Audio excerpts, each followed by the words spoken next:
the secret to making your film not boring. There's a lot of different people who will say different stuff, but like, what's the easiest concept to understand when you're creating a film or when you're watching a film to know what is keeping it from being boring? Or how am I not going to make a film that's just straight up boring? Well, if you distill it down, it's actually very simple, and I'm going to explain to you all a very simple test that you can run a story through to actually know if it's written well and not written in a boring way. And we're going to be using a very popular Hollywood film as an example to really help you understand how it's fleshed out. But to start, here's just 30 seconds of Chris Gore, a very popular indie filmmaker and YouTuber, talking about what makes a good story, especially the beginning of a film. What does a good opening of a movie have to have? It's just really simple. I want to know what's going to happen next. And I can't tell you how many times I've seen the first 5 or 10 minutes of a movie and I don't want to watch the rest of it. For a couple of years, I was a programmer at the Sonoma Valley Film Festival, and was the program director, and I watched films, and you can tell within the first few minutes, you want to know what's going to happen next. You have to be engaged. So that's a very simple answer. But the question is, what does all that mean? Like, how do I make my story engaging enough to get people to want to know what's going to happen next? Well, I came across this video not too long ago about the guys who create the show South Park, about how they do story structure that's really going to probably unlock the secret key that you might have been waiting for. So check this out. Matt Stone and Trey Parker. You think I'm kidding, right? Hey! We're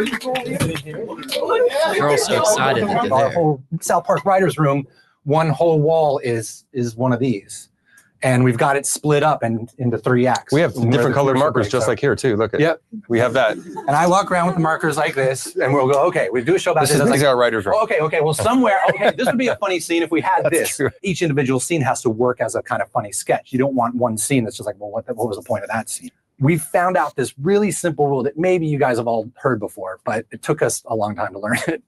But we can take these beats, which are basically the beats of your outline, and if the words "and then" belong between those beats, you're basically. You got something pretty boring. What should happen between every beat that you've written down is either the word "therefore" or "but." Right? So what I'm saying is that you come up with an idea and it's like, okay, this happens, right?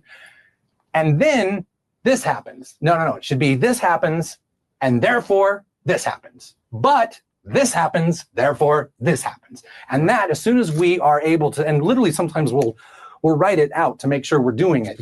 We'll have our beats and we'll say, okay, this happened, but then this happens, and that affects this, and that does to that. And that's why you get a show that feels like, okay, this to that, to this to that, but this, here's the complication to that. So when I first heard this, I was like, oh, this makes so much sense. And then I started trying to write down a concept for a story. And I was like, but wait, I don't know, like, do I put it in between scenes? He used the words beats there, right? And so I decided to dissect a little bit of like kind of 2.5 scenes almost and explain how this works. I took the example of one of my favorite films, Pirates of the Caribbean, Curse of the Black Pearl. So I'm going to go ahead and run through this scene very simply, inserting the words but and therefore in between the beats for these couple of scenes. So I chose to use close to the beginning of the movie when Pintel and Ragetti get into the governor's mansion and Elizabeth Swann is running from them, right? So in this scene, we know that she hides